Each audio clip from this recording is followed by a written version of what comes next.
começar?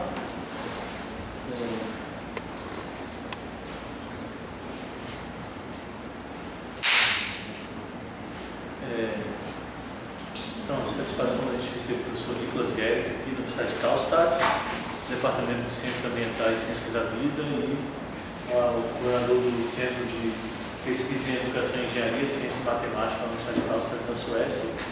Alguns aqui já leram os artigos do Niklas sobre higiene, do ensino de genética. Acho que ninguém ainda deve ter muito contato com o trabalho que ele vai prestar hoje sobre educação principalmente sustentável. Tá? Então, passar a palavra ao Niklas, agradecer, and just saying thank you for you. Thank you. And Niklas, speak in English, Thank you for being here and inviting me. And as you perhaps know, I'm here to work a little bit with Charlotte, supposed to write a book about genetic education. That's one of my fields. I will talk about what I've done in that tomorrow. We have a seminar as well. Today I will talk about sustainable development and sustainable education, or education for sustainable development. It's another area I've done a quite big project in, so I will talk about this project. I guess Charbel introduced me, so my name is Niklas, and you can interrupt any time if you have any questions, or if I talk too fast or so you don't understand what I'm saying, so just stop me and ask. You don't need to wait until I'm finished. I have quite a lot of slides. I will do a Charbel. Charbel always do these long presentations with a lot of slides, and this tends to be a similar one. So feel free to just ask questions or to discuss any time. And also it's kind of difficult for me because I don't know your background, so something might be kind of too simple or obvious. So then we can just skip it, so I will see in this quite a long presentation. So I don't want you to fall asleep. So you can also say that, okay, we'll follow you or something like that. Yeah.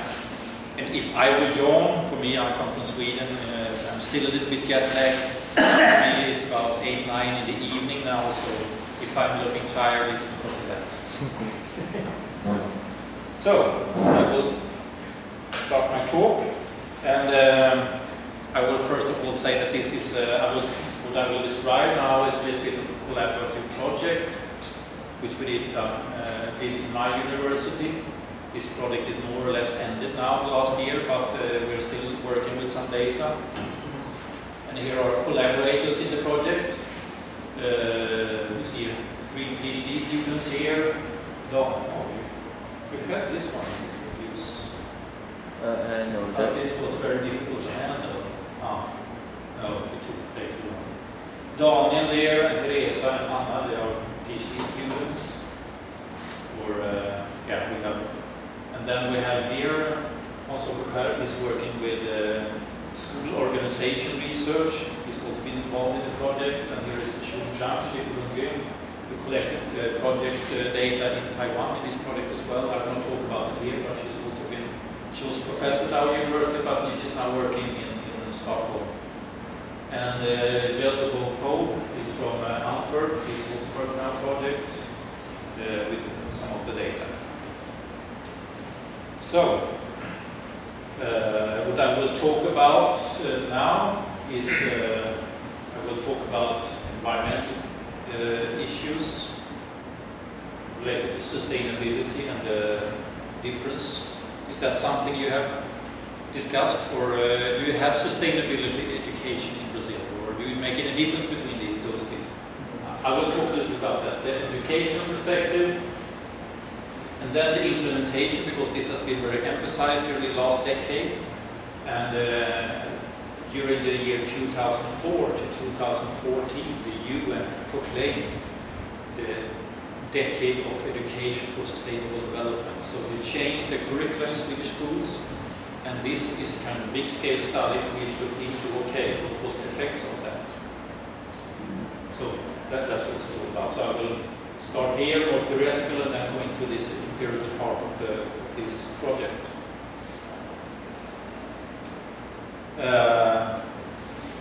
This is kind of the Swedish context, because this is kind of an old,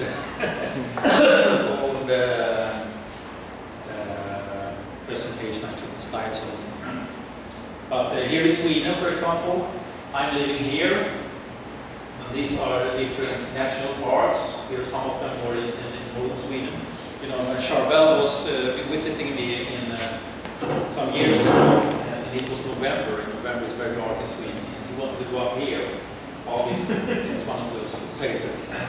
This is more nice outlooks and all this. But this was for the, what you say, boreal light, you can see there in the winter time.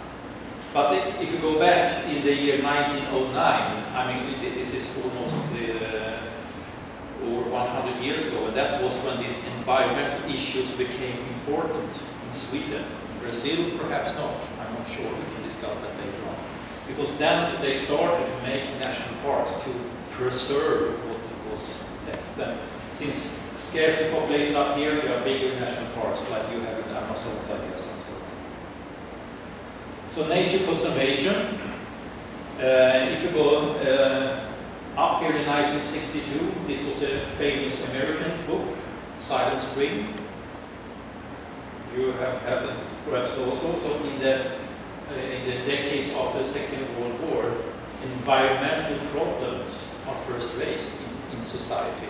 Before that, well, we have the nature conservation, as I showed in the last picture, but now environmental issues became an issue.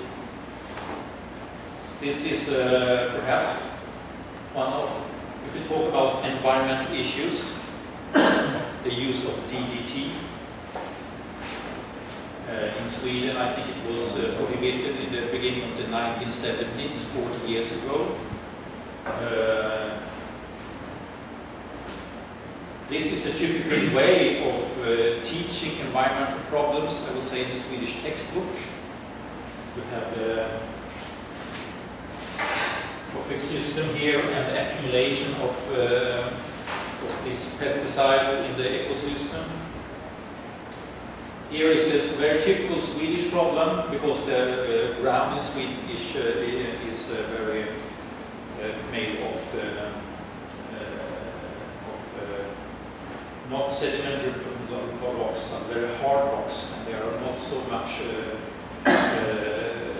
so it's very acidic in its nature. So we had a lot of acidic pollution coming in from the continent, from Germany and England, and make acidification. So we had a large program of spreading chalk, because we have 120,000 lakes in Sweden, and they become sour, the fishes get extincted. So we have had a large projects over 30 years now. Each year they go out with the choppers and spread chalk in different areas to make it so that not so acidification. This was a very hot topic in the 1980s. This is a very typical environmental problem, because it's very concrete, and it's very have very specific meaning. Here is how you teach about that. This is a very typical one. You see the gases forming here, and the acids are forming in the atmosphere. This is how we talk about this. This is like chemistry. There's a nitrogen and sulfur causing this. Another one, also a big issue in the 1990s, still is that you get too much phosphorus in the lakes, so it becomes boom of plankton and so on. And here is how we teach about this in the school. In the Baltic, it's a small sea, you could say. So you've got nitrification here, and then when that falls down to the sea, the oxygen is out because of the bacteria that consume all the oxygen. So, and they started also something in society. In Stockholm, there was the first world, you could say, conference about environmental issues and problems, how to solve them in 1972.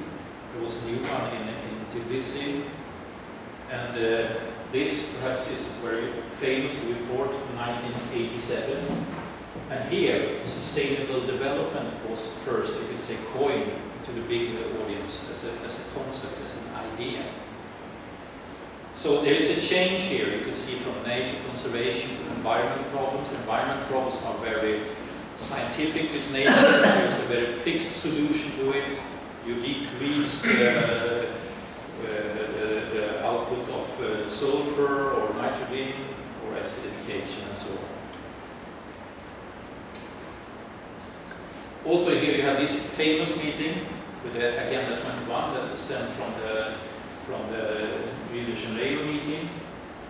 And here, now it's because the issues of environmental problems get global. It's not only these local problems that you can fix with a pipe out with the smoke. It's more complicated problems. And then there's the next conference here, and they talk about it's not only for the science teachers to talk about this, it's for everybody to concern, because we cannot solve these problems. And what's happened here at the UN level, also spreading to Johannesburg, also went into the Swedish curriculum. So if we take a look, this was the environmental problems. We have talked about this in Swedish schools since the 1960s. We have had environmental education in the school. What you have talked about then is, well, the pollution, you should cut here, and you have some nature problems, or you have natural resources that have to be recycled. This is environmental problems. You have the biodiversity, you have the energy, and land and so on. So this is very much fixed. We have a long tradition on that. But the conclusion was that, well, we teach about environmental education for many decades, but the environment gets only worse. So we must do something wrong here.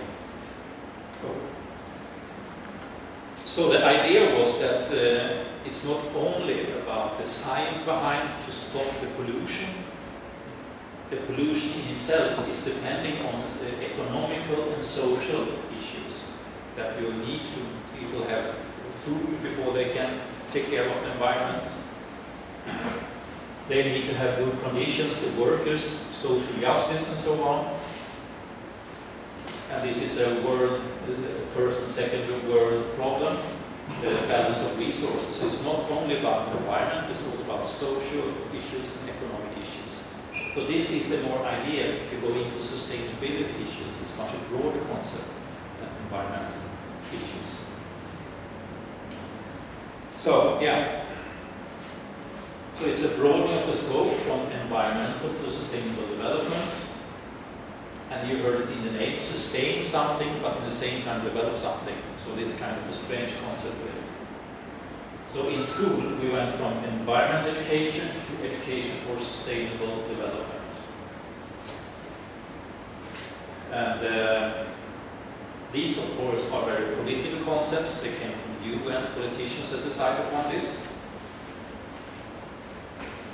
And the idea is that by using this as a teaching approach, we will have a better world, so to say, a less polluted world. So, the UN, United Nations, they proclaimed this year as the decade of education for sustainable development. And then in the beginning here, there was changes in Swedish curriculum, so sustainability issues became part of what we should teach, and not only environmental issues. The problem is then how to teach this and what is sustainable development. It's not easy. And there are many ideas if you look in the papers out there what it is. And here is, this is from the UNESCO document, United Nations. I will highlight some of the aspects they're writing here. So if we look at this, here is some text. So, ESD, the acronym for this, issues into teaching and learning, for example, climate change, disaster risk reduction, biodiversity, power reduction, consumption. So this is more topic content part. But it's not only that. If we go to this part of the text, we can see that here we have, they talk about it. To teach ESD, it requires participatory teaching, learning methods that empower learners, change behavior, promotes competencies, critical thinking, making decisions. So this is a kind of what in the literature often has been described as a more of a transformative teaching approach. So ESD could be seen both as content and as a way of teaching. And the idea is this way of teaching should then make changes in people's mind, in the students' mind, so they will become change and act in a different way, so we will have a better world. Yeah. More or less, they wrote also about the social, environmental, and economic dimensions of sustainable development. So, there's broadening of the scope. It's not only about the environment anymore, we add economy and social issues. And these have been, you could say, summarized in this way. What this is all about. Environmental resources, climate change, blah, blah, blah. Economy, poverty reduction, corporate responsibility, market economy, accountability, human rights, security, gender issues, and so on. So this is, according to UNESCO document, what it's all about. In the literature, Giddings has described, there's been a lot of papers around describing how should this be used. You see economy as positioned in society and the environment sets the border, or is it different parts they should integrate in some way, of course. There being critique for this sustainable development concept. The first of all is, well, can you sustain and develop in the same time? Is that possible? And also it's a very broad concept. No one says, I don't want sustainability. Everybody agrees to it. So, but what does it really mean? Because people can then interpret it. These 15 sub-themes incorporates very much, perhaps too much, has been criticized. Yeah. I'll skip that now. In Sweden there is some research about this that relates back, and there have been found that there have been 3 teaching traditions, and this is also in international research, you can say. How can you teach about environmental issues or also sustainability issues? But we had first environmental issues, and in the 70s, 60s and 70s, we taught it like this. It was all about facts and knowledge. So that was the idea. And this tradition still exists. Some teachers teach like that, and we also have different traditions within us when we go into the classroom. This is work from Öhman, predominantly a Swedish researcher. And then they found also a normative tradition, in which you have a tradition saying this is the wrong way to do and this is the right way to do, and you should do it the right way because that's a better way. You should recycle because that's better. So it's kind of right and wrong. It's about values. The first one is about knowledge, and this is about values. But what is now propagated in the ESD research is the more transformative perspective. In Swedish we are talking about a pluralistic tradition, and that is you cannot change anything if you don't have it from your inside. You cannot come from outside. We have to make people have their own motivation, be empowered. So, and how do you do that? Well, you don't tell them what to do. You have to make them themselves develop to be something. Then we have this with different perspectives, views, so that students should develop their decision making and develop their way of thinking themselves with critical thinking. This is how we call action competence, for example, by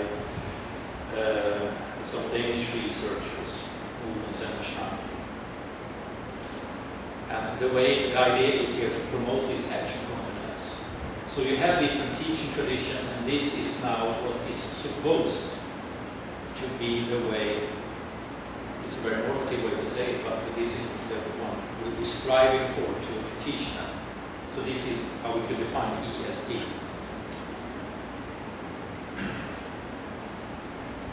So this decade is in the Swedish curriculum, and it's now gone to an end. There was a meeting in Nagoya, Japan, for a year ago, here. So the aim of this project was to, okay, now we have done this for a decade. What comes out of it? So we had an application to the Swedish Research Council, and we got funding for this.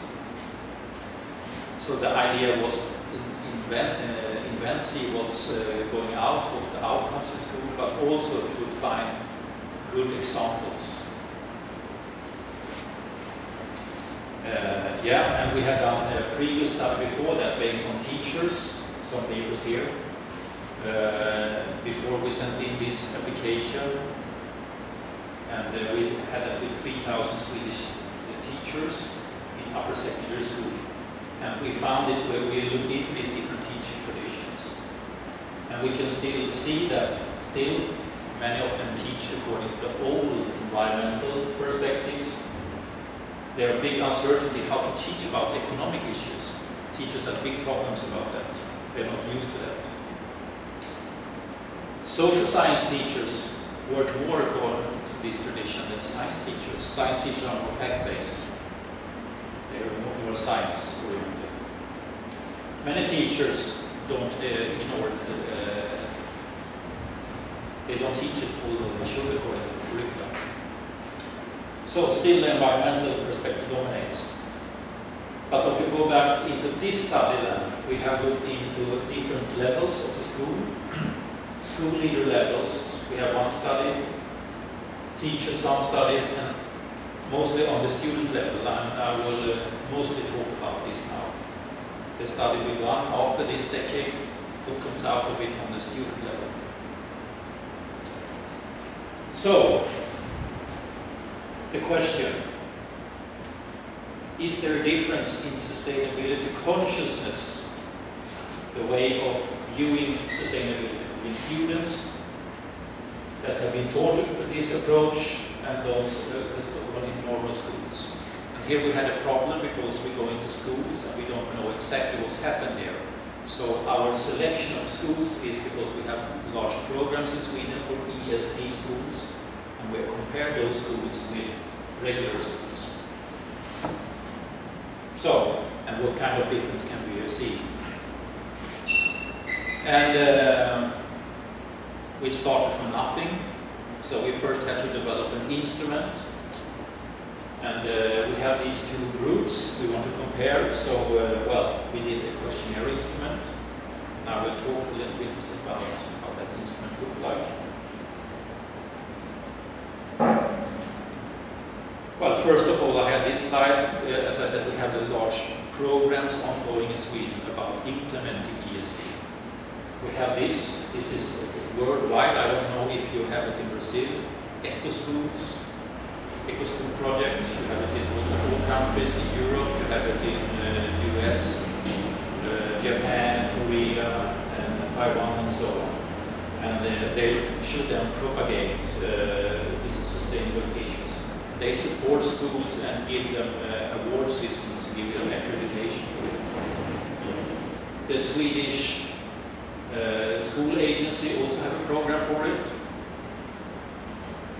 The Worldwide Fund also have programs for this in Sweden.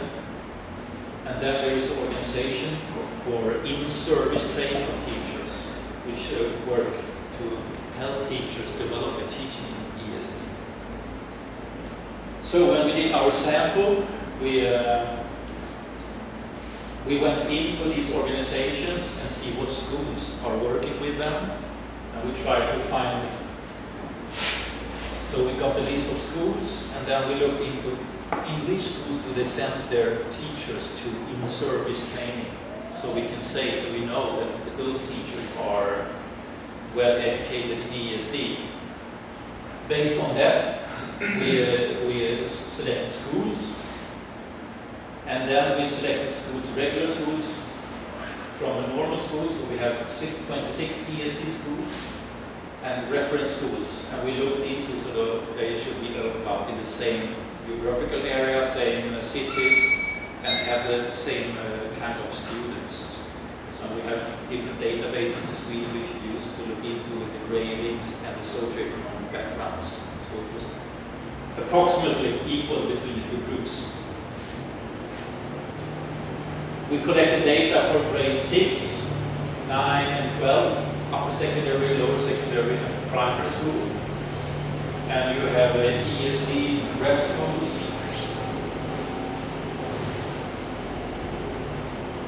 So 2,400 students participated in that in the study. So,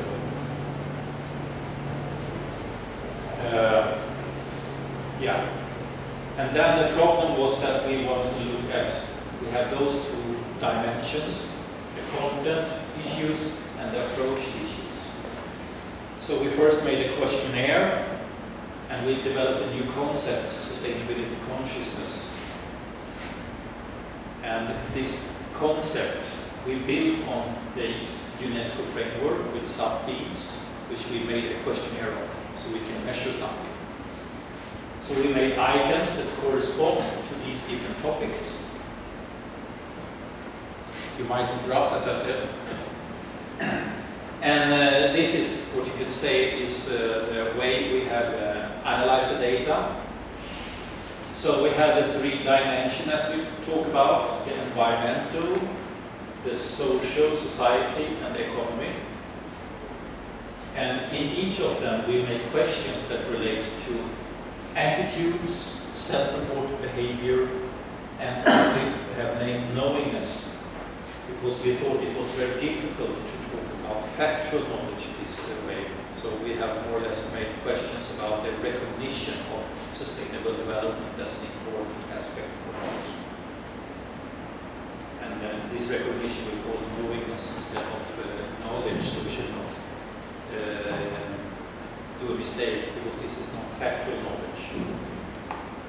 We collected most of the questions from a Canadian questionnaire, but we have rephrased them and added new questions, and we have piloted this study. And from that we made a questionnaire.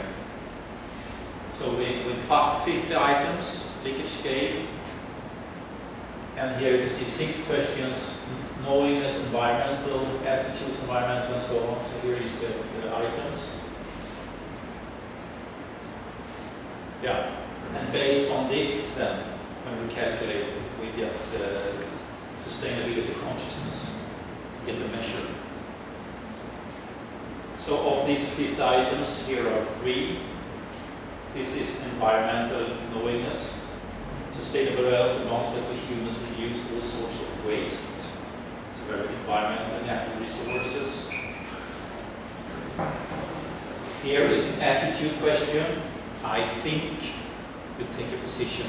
I think that companies in rich countries should give employees in the poor nations some such conditions, same in the rich countries. So we have economy, because economy is defined as part of employment responsibility according to the UNESCO framework. And here we have a behavior question. I treat everyone with the same respect, even if they have other cultural backgrounds. So we have a social issue and behavior.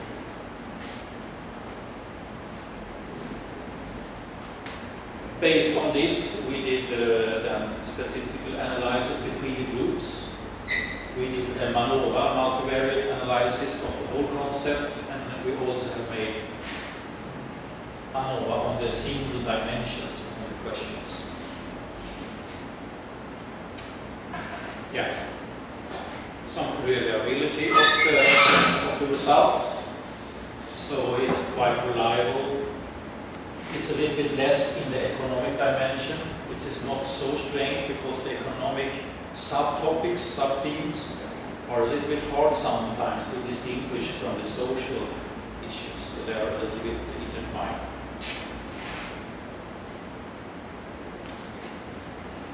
And since sustainable consciousness consists of 3 dimensions, the social, economy, and ecology, you got a result in 3 dimensions. We decided just to visualize them as a kind of volume here. So the differences are not so big, as you can see here. This is grade 6, and the reference group is a little bit smaller. You can see the volume here than the ESD group. So they have a little bit more higher sustainability consciousness. Here is a very interesting result. We've written a paper about that. I will not talk so much about it here, but in grade 9, we have the puberty and something happens. The ESD group is getting smaller than the reference group. So the ESD school has a negative impact on the sustainability consciousness of the students. We can talk more about that later. Grade 9, we go back and we see once again that there's, and here you can see shifts, very small difference in the economic issue, we have a big difference. And this is better shown in the next one.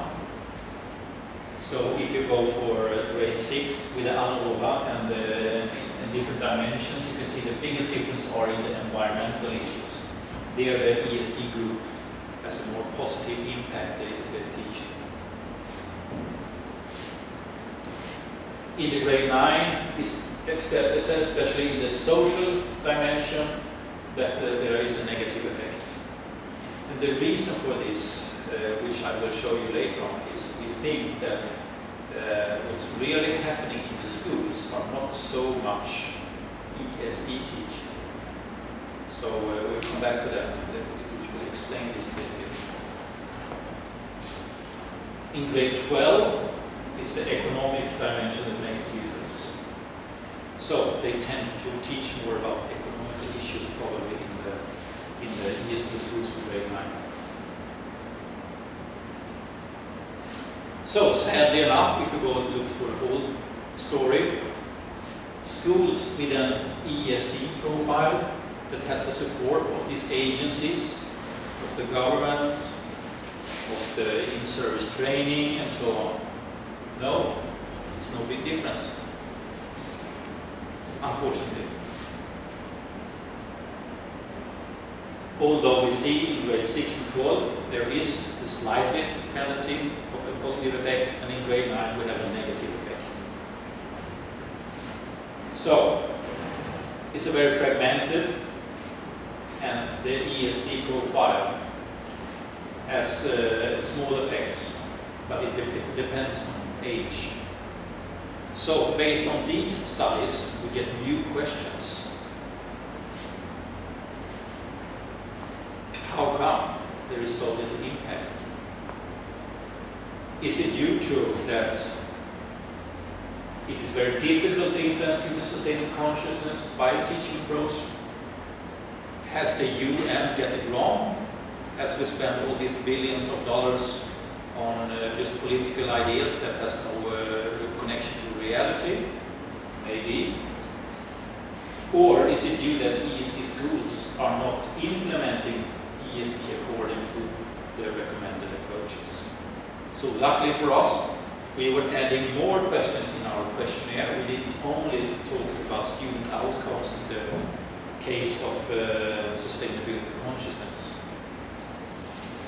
We also had questions about their experience of teaching, in which we try to measure how they have experienced this pluralistic or ESD teaching approach. So this is based on another paper. We put these questions forward.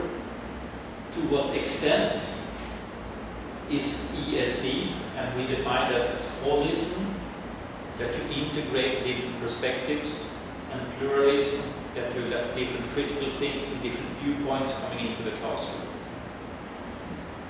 Second question, what is the effect of ESD on student sustainable consciousness? Here we combine the two measurements of consciousness and their experience of teaching. The third question is, how does it look in different grades of the school? We compare that. And the last one, here we can get our answer to the question, do ESD certifications facilitate ESD in the classroom or not? So here we can get perhaps an answer of how come the results in the first studies. Well, it's the same sample, of course. And question? No? Go ahead. Yeah. I know since you don't put any questions, I will talk very fast, so it might, so please feel free to stop me. So we have 3 items on the holism, and we have 4 items on the pluralism. The reliability analysis, okay, although not terrific. And here we have one issue in the school. We look at the interconnections between the past, present, and future generation regarding issues. This is, you can find in very much documents. Global and local, and the connection between them, the holism to link what's happening here with the pollution and what's the climate change and the big issues. And here the social and economic issues are there in there. And these together form one variable which we measure. The second variable, pluralism. When we have class discussions, it is possible for many different views to emerge. We have to can express different viewpoints. It's not normative. When we read texts, we usually have a critical view of this, criticize it. In school, we are encouraged to take standpoint, to have your own ideas about things. And the students themselves get empowered and make their own decisions of what to learn and teach in the classroom. So this would be aspects of a pluralistic teaching approach. And this is then also a variable. So, in this study, first research question, is this happening in the classroom? Well, descriptives, and here you have grade 6, 9, 12, 6 in Sweden, then you're about 13 years old, 9 here is 15, 16, and 18, 19 years old. And you can see there are big differences, and this would be expected, of course, because as you get older, you get more mature, more adult, you can because this is a very demanding way of teaching, to have different standpoints and so on. So it's rise here, which probably is, there is more of holism, integration of the topics, less of pluralism.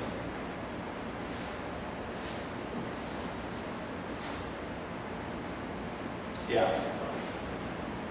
What I said was.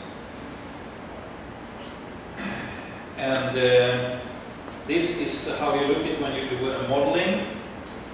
This is what the colleague from Belgium, he's very skilled at this, he works in M+.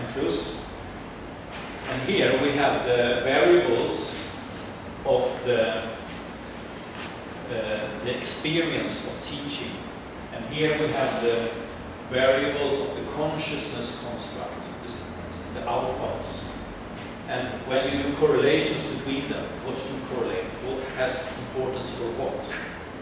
So if you see here, of course, there are some correlations, but what you can see here, especially here, well, I can take this forward. Holism impacts mostly on knowingness. Pluralism has an importance for behavior, for how they respond, that they will act. Not so much on the attitudes. So this is research question 2. And this is a very big news, really, because as far as I know, this is the first time anyone in the 10 years has ever tried empirically to find out if ESD works or not. So based on this, we can say, yes, in some sense it works, because if you teach in that way, you will get higher scores on behavior and knowledge if you include that in your teaching. So that in some sense gave an answer to the question that it hasn't, ESD as it's described, has a positive impact on the sustainability consciousness of the students. Oh. Yeah. And now, yeah, we can take this. We look at the grade specifically of the ESD and on sustainable consciousness. So here on this axis here, we have the grading of the sustainability consciousness. Up here, a higher score. So this is for the attitudes. No, this is for the whole score. And here is the holism, the experience questions. So, and here is the different grades. I go back. I don't have that one. So this is for grade 12, this is grade 6, and this is grade 9. So what you can see here, you have a linear progression. So if you increase the whole in your teaching, you will increase the same way the consciousness of the students. And it's a steeper slope here, so in grade 12 it has a greater effect. Here the slope is not so high, so it has less effect in that age. What we can make of this is that in some sense you cannot teach the same way in the different grades.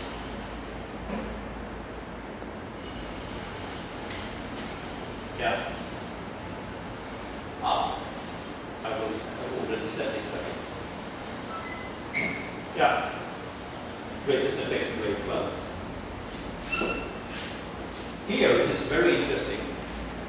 So now we go to the pluralism, the teaching approach of it. So here we have the pluralism, and here we have the behavior questions. Now it's not linear anymore, and we can put this one in again. Grade 6, grade 9, grade 12. So you can take this one. And here we have, for example, we start with grade 6. I mean, you have a very good, if you teach very little pluralistic, very normative, this is the way you should do, blah, blah, blah, you get a very low score about the consciousness. But if you go here and increase the pluralistic aspects of teaching, you have a sharp increase in the consciousness. So if you change the teaching a little bit, you get a big impact. But when you come here, it goes down. So it can be too pluralistic. The teaching can be perhaps too demanding for the kids. So you cannot let them too critical and too many standpoints. You have to have some kind of normativity in the classroom. So this is what you can see from grade 6.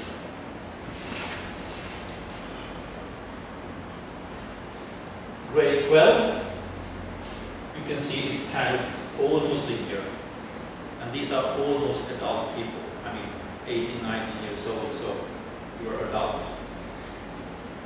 Here, we have the strange group of the lower secondary, the 15, 16 years olds. And as you remember from the consciousness, ESD schools had a negative impact. Strange. But here we have some kind of indication of this, because here you have the most positive impact. And what that says is that here you should be very pluralistic in your teaching. The more the better. So, what would you make of? Why do the results of ESD schools says that the ESD schools has a negative effect? Well, the most plausible conclusion, if you go to Occam's razor, the most simple solution is that they don't do this. They teach probably more normative. And if you teach normative to a group of students in that age group, they will take the standpoint of it. They will turn against what you're teaching. So that's why you have a negative. They teach more environmental education in ESD schools than non-ESD schools. But they teach it more normative, so they get an opposite effect. And this is very much in accordance to psychological theories. There are writings from Kaplan and Kaplan. They have a theory about this, that because in that age you get you are in the process to get freedom from your parents and from society, and then you don't want anyone to say to you what you do or not to do. So in that age group, if you teach that way to something, they will be negative towards it. Very interesting results.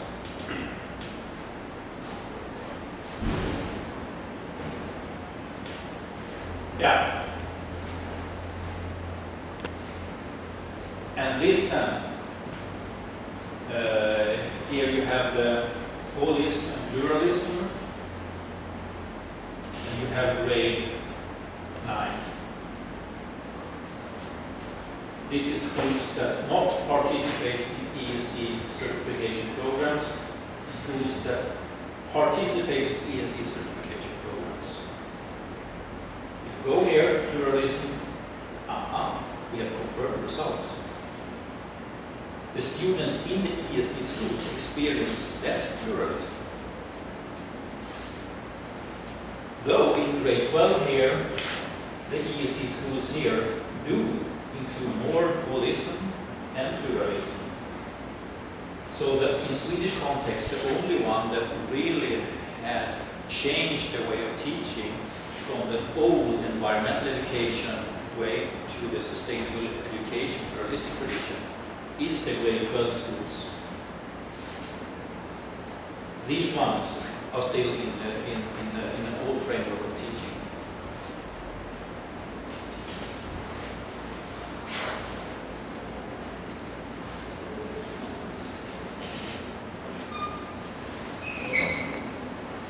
Yeah, I don't know if I need to.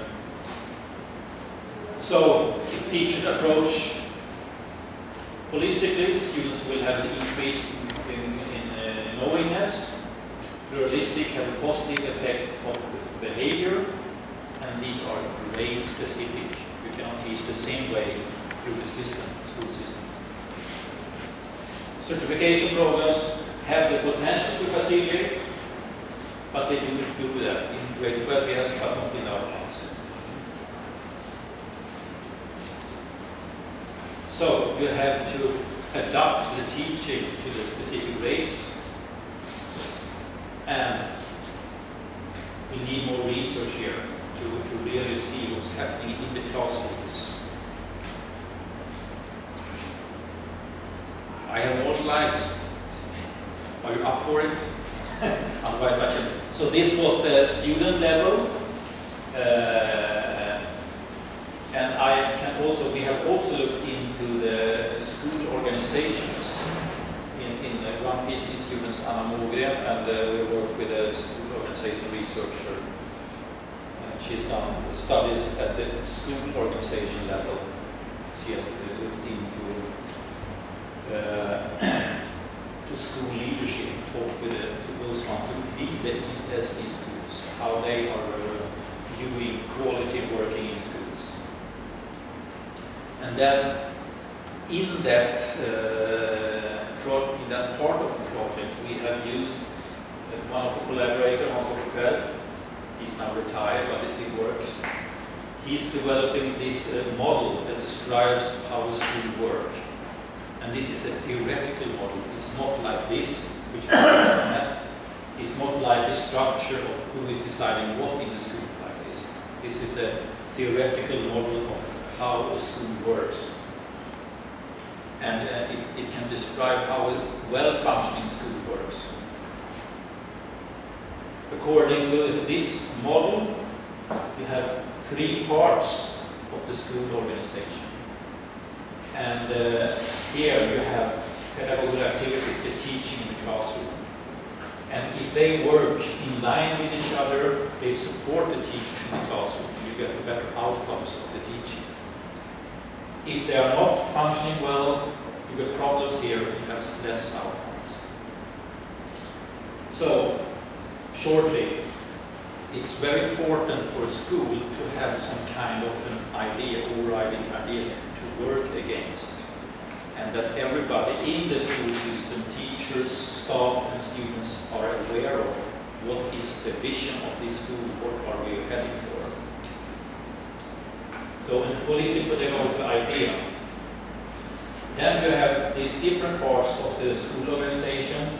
We talk about the working organization, which makes up the routines, scheduling,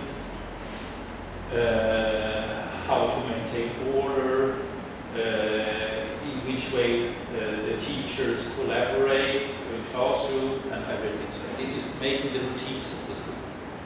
And you know, in a school, if someone is disturbing the routines, the working organization try to get rid of the disturbances.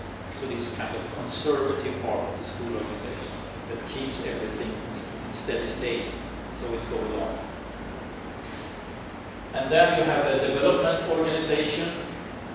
This is a part which you say that something that takes in ideas from the outside, that looks at if something is not working, or if problems arises in the school, in what way can you change the organization to accommodate for these problems.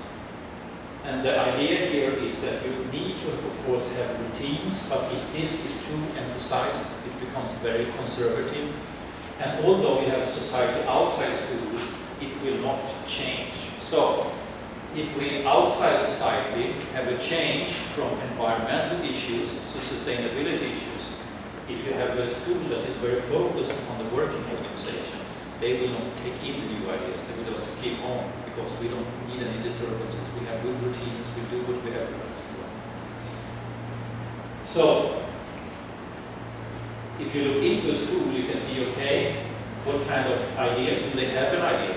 If they don't have any direction of what they're doing.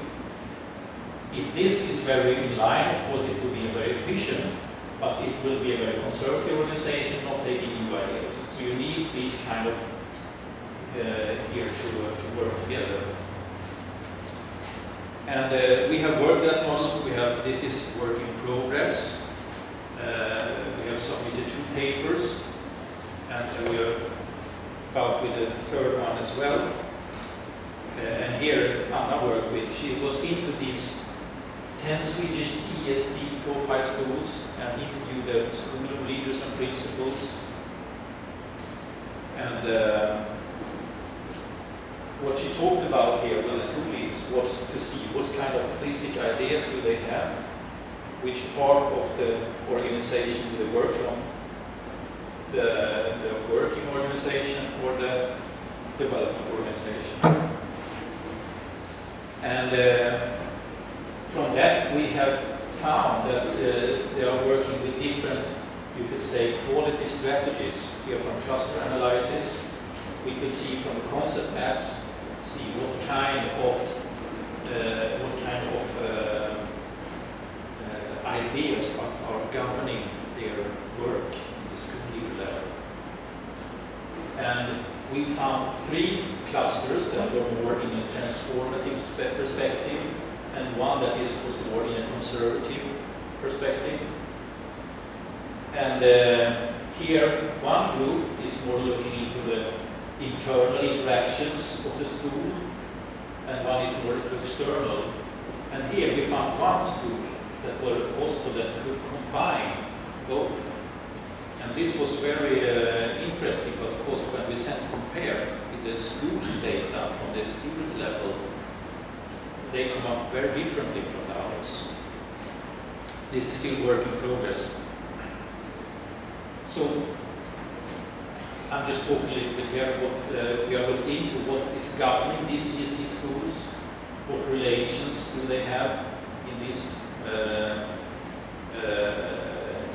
schools, and how does that affect the consciousness to the students level. So if something is happening in the school organization, how does that come out in the teacher student? So this is work in progress.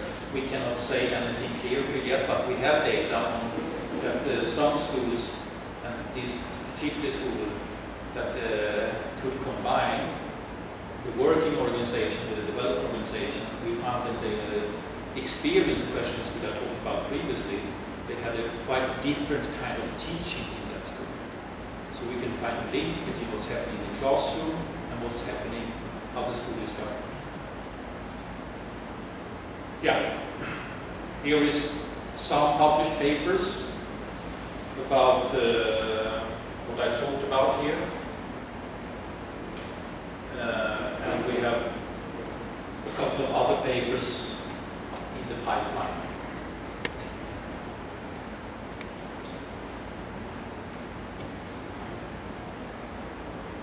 Yeah. Discussion. That was it.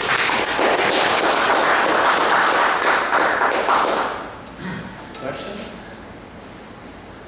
So much in it, so perhaps it's difficult to pose a question about anybody.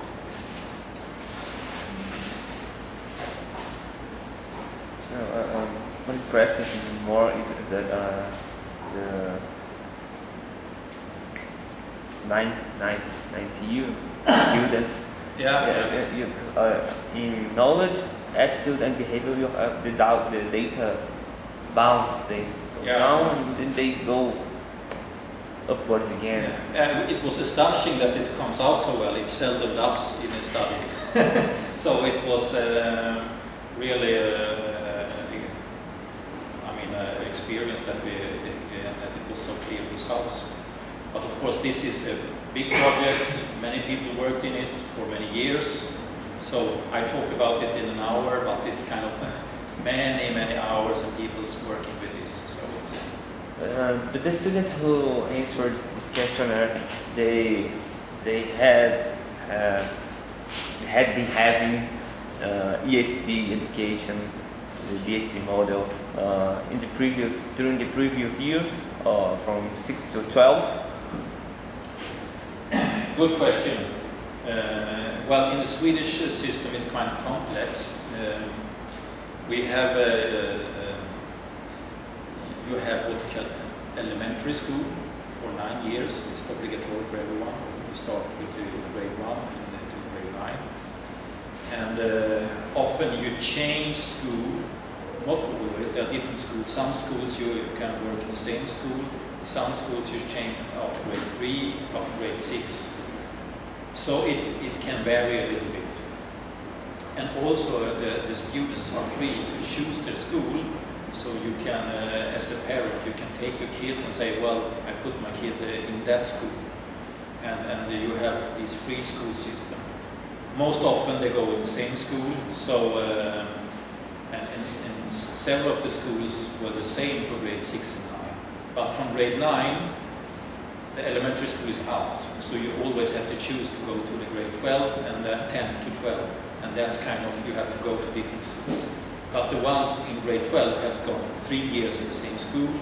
The ones in grade 9 has been at least 3 years, where there can be some exceptions, but not most of them. 3 years in the same school, and the same for 6. So some of them can have more than 3 years, but most of them have 3 years as a background in that school. Thank you.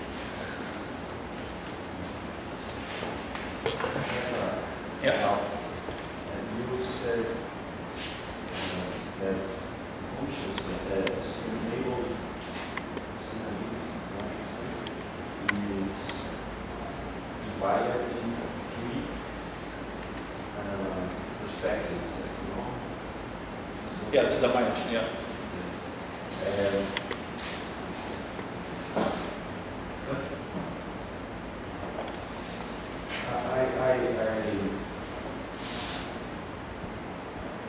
It's a definition.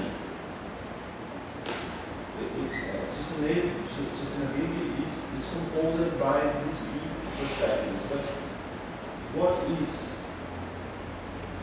sustainability?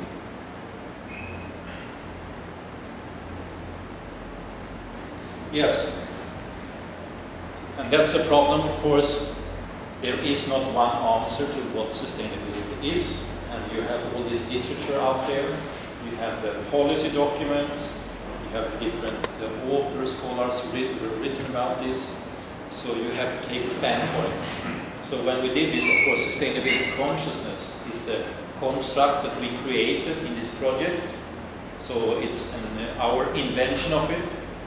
But we based it on the literature, of course. So when we made these questions, we based it on foremost on the UNESCO definition. And the UNESCO definition, they talk about these 3 dimensions, and they talk about these 15 sub-themes, which these 50 items are coded against all these sub-themes. So in that way we cover that. Why do we make that choice? Well, the UNESCO is the most, you could say, highest political organ, and they have had a big influence on the Swedish steering documents. So if you see the Swedish curricula and the steering documents, they have used the same framework in their writings and so on. So what you say, what to expect teachers to do? Well, to follow that framework then, because this is in the curricula. So that's why we made this choice. And this three-pillar model is the most commonly used and so on. But of course, you can also find different ways of defining this. So it's not that it's the only way to do it. It can be done in different ways. But we did it because of, you have to frame it in some way, and we used then the UNESCO document as the baseline for how to develop this instrument. But you can, yeah. Another question. Yeah. Do you think in your study the fact that the economy bring not an aim by itself, but the end of the economy is in the social questions, social perspective.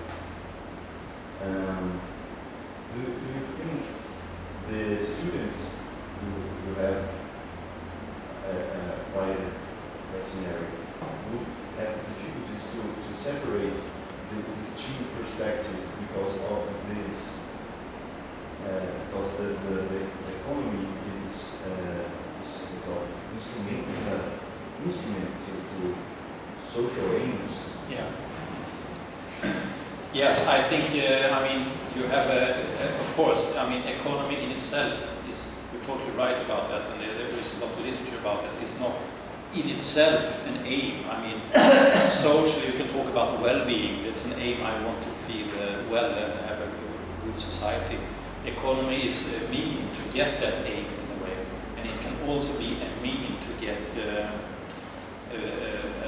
better environment also, because you can use the economy resources in a good way for that.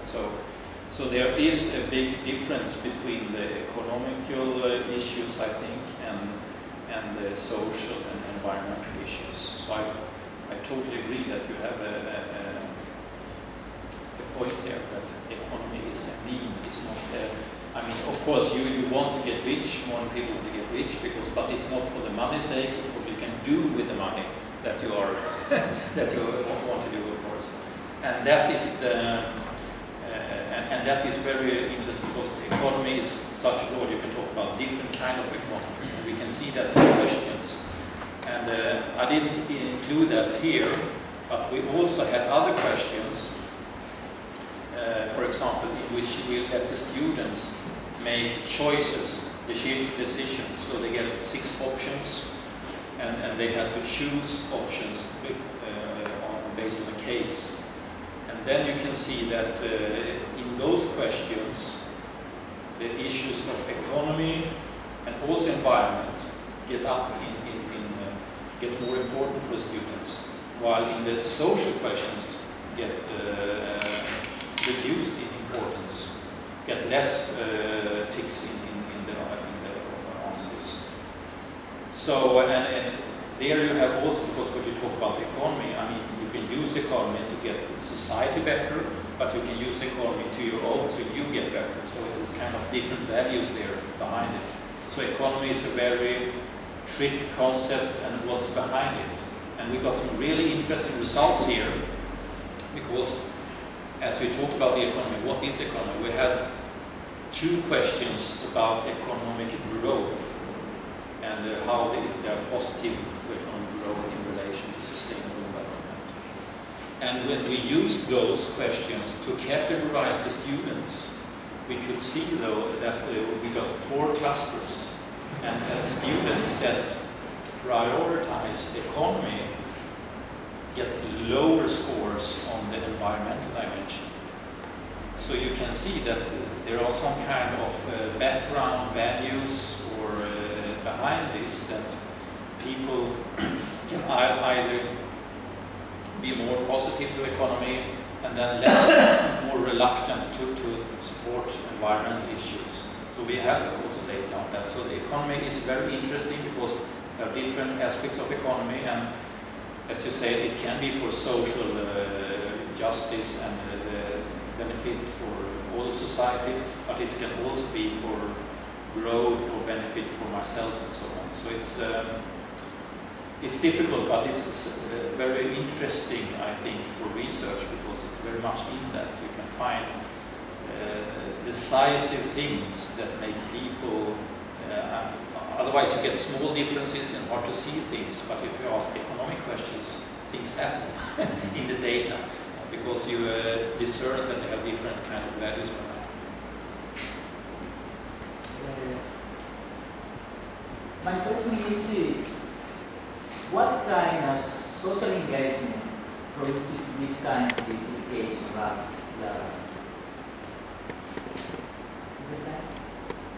Can you take it away? What kind of social engagement produces this type of education? What kind of social engagement? Well, I think now it's a very difficult question about the hen and the egg. What comes first? I cannot say based on this, so it's only speculation. And that's the problem, because I mean, although you do this kind of pluralistic teaching, we talk about this lunch with Charbel, and that I mean, you can, if you take, for example, this with that you should make decision making and so on in the classroom. In the classroom, you often do this kind of artificial. You can have a debate or something like that and make people get different standpoints. But okay, now the class is over, and now I decided this will come on the test. So the students sitting there, they still know who is in charge and who, what counts.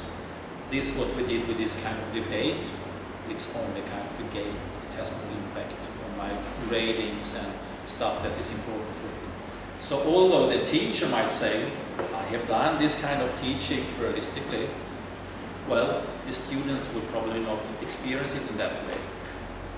So of course, it's not only about the doing, it's only also about the context and what kind of impacts and what's important it's given by the teachers and so on. So, so I think it's important that the teachers really have a commitment to make the students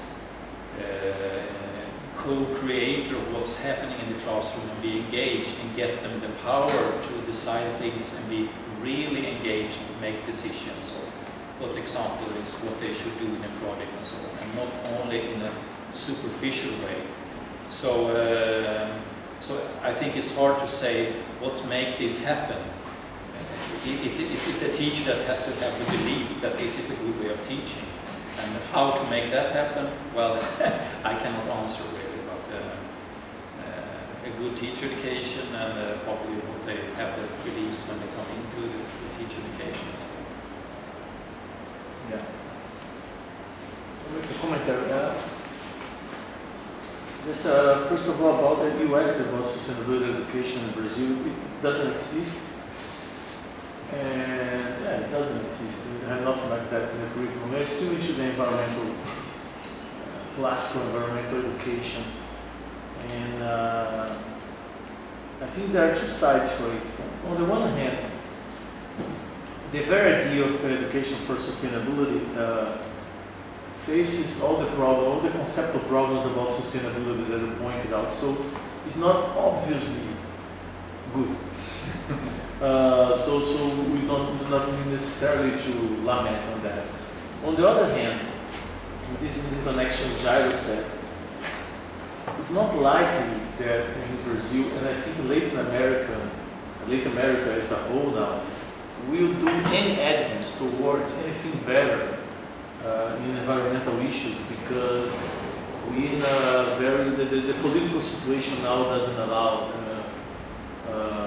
We have movements in Brazil now charging teachers who teach about the environment of being communists. So we are trying to overthrow capitalism with such a good thing that Brazil will move towards. There is this guy who wrote this article in the newspaper saying, Brazil never become a liberal if we have the teachers we have, because they're too communist.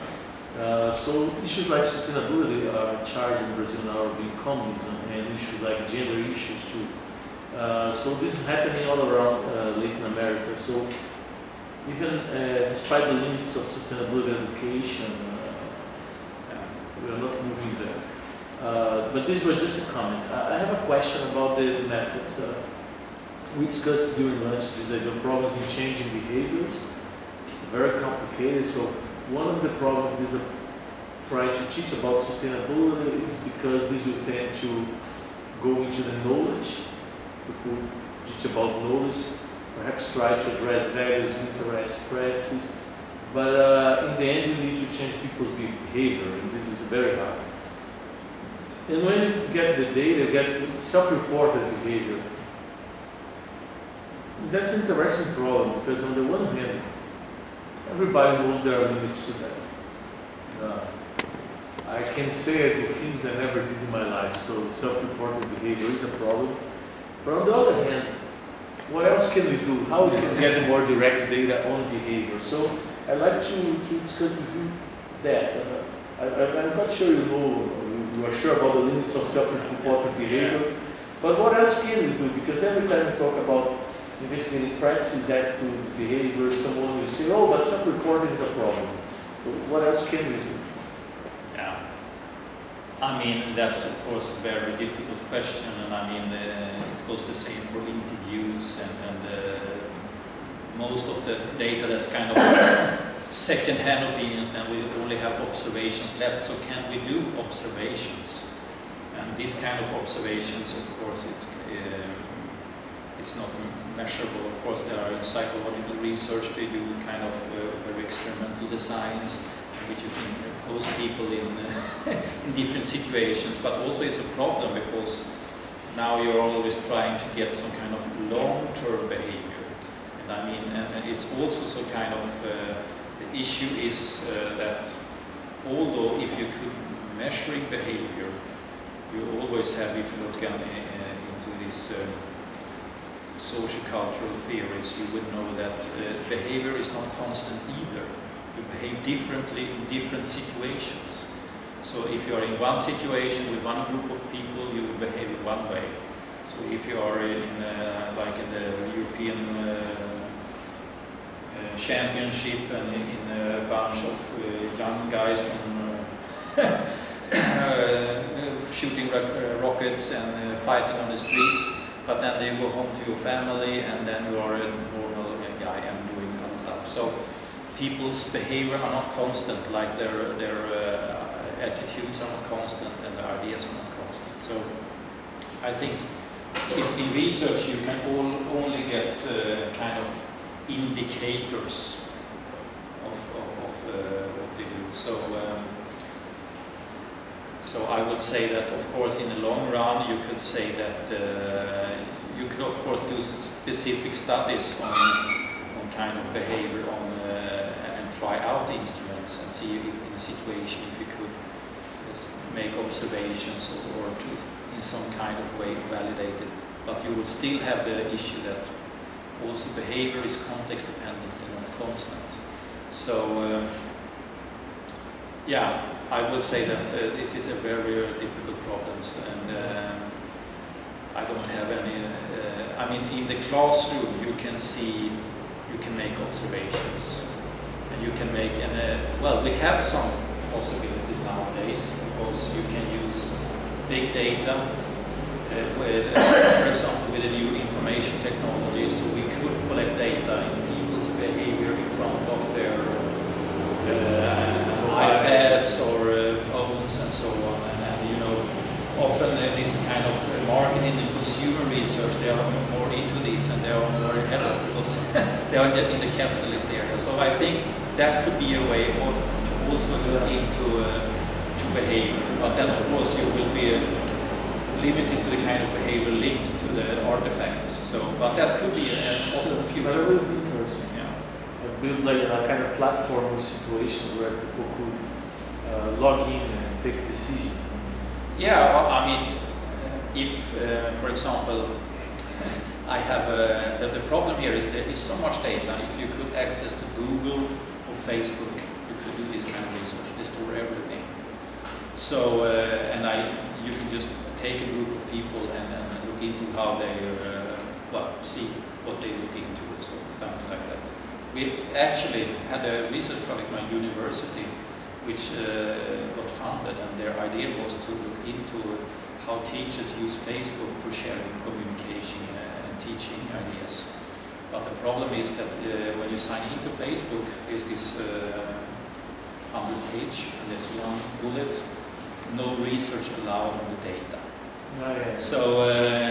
So they own the data, so you cannot use it. So there are some. Otherwise, it might be. There is, of course, ways of doing that, but it's kind of in the hands of the commercial. So that would be a very interesting, I think, for the future, yeah. because I think there is so much potential in that research. Because then you can combine the generalizability, and because you have big data, and still have it in real-world situations. Yeah, and if someone does a flexible platform for that, where you can implement several different kind of research questions, this would be a huge success. Like you have a framework where you want someone to take a decision on something, customized here. You can see what they buy, for example, and if they have different options to buy stuff that are more environment friendly, but a little high cost, for example. And I'm sure the companies already do that because they do analysis of what sell and what don't sell. Yeah. So there is information out there, but not available to us. But I think the softwares might be available. But of course, big companies buy that information in order to track what people are doing and optimize their marketing. That's why we don't allow research. It's not open to research, to public research, but it's open to whoever buy it. But I have a question. At one point you said that there are differences between the schools that teach ESD, and for me it became clear, or I started to think that the teacher factor is critical towards this objective of sustainability consciousness. So, is there some kind of program for teachers? Yes. But as Charbel talked about when we're talking about behavior, that's the problem. That although you go these programs, it's not certain you will change your behavior. So it's the same for teachers, because they are taught to do some stuff, but and this has also been shown. I mean that when the teacher go the teacher training in the university, and if they are taught in a specific way, they will mimic the way they are taught in the university, although they were set to do in a certain way, but they will do as they were taught. And I mean, it's the same when you raise kids. You say you should be a good person, but then you do bad things, and the kids do bad things. They don't do what you say, but what you do. And it's the same for in most education. So they just adopt the way the social practice are done. So yes, so these schools we compared, I mean, we don't have data on exactly what's happening in the classroom, but what we had data on, these were part of the programs, these award programs. They were labeled based on certain categories. They were making reports, describing projects, blah blah blah, and we had data that these teachers in those schools were very abundant, frequently participating, as well as the school leaders, in these programs offered by Globala Skolan. So we have data on that the activity for teachers, school leaders are higher regarding ESD in those schools and the ordinary schools which had not participated in that. Then, of course, it might have happened that some teachers have done something on their own, but we have talked with the schools anyway, so there's a difference. But the sample is big, so Yeah, it's a big sample. so the variation between the teachers become a kind of noise. Yeah. So I mean, so what you could say is that there was no, and then we look, so we know in that sense, and then we looked at the outcomes on the school, on the student level, and we can see that in grade 6, slightly higher on the ESD schools, grade 9, negative, and in grade 12, slightly positive. And when we did the other study, looked into the experience of the students, of what teaching have they been provided regarding ESD, we could see that in grade 12, yes, the grade 12 schools made ESD teaching to a higher extent than the normal schools. Not in grade 9, not in grade 6. So, and in grade 9, we could see that it was significantly lower in the ESD schools. That could then explain why they also had a negative, and our interpretation is that probably because they are part of the ESD programs, they are active, so they must do something, but they do something else. And something else is probably the more normative tradition. So they were probably in the classroom, we don't have data, but our conclusion also based on other studies is that the teachers were teaching more like this you should do and not this. So this was they were focusing on environmental issues, teaching normative, but the outcome was negative. So it's not just positive to teach about environmental issues. You can have negative in this age group, in the puberty and so on. So if you do a Facebook research on the teachers, you can also find these different groups of teachers. If they communicate on Facebook, you never know. But I have final comments that another thing can be done to improve the research on behavior change is to look at the theory of planned behavior by this guy Ufba and Eisen. And they have these normative beliefs, control beliefs, and all the beliefs that people would accept if they were to act. So you can get data on these beliefs and say the groundwork for acting in the way the curriculum wants is there. Because you can have a negative, no, the behaviors are not there, so the attitudes will never be. What you can do is you cannot have the positive. The beliefs are there, doesn't mean they will do. Because then you have several intervening factors. But it will be one step further to look at these beliefs. Yeah, we have to look into that. It's interesting. Yeah, it's very much into this, and this is very, very complicated, of course. And applies not only for ASD, but applies for genetics. It applies for everything, because in many aspects, every time we teach people, we want them to make better decisions, act better as a citizen, and so forth and so on, we want to change behavior. That's what we want. And we have lots of data about knowledge and about behavior. More minority of data. Of course, and knowledge is easier to. It's much easier. And that's what we do in the classroom. So it's much harder as it is to measure. It is at least directly measured. So more questions. So I'd like to say thanks to Niklas. Thanks. And tomorrow we have one more. Tomorrow is genetics.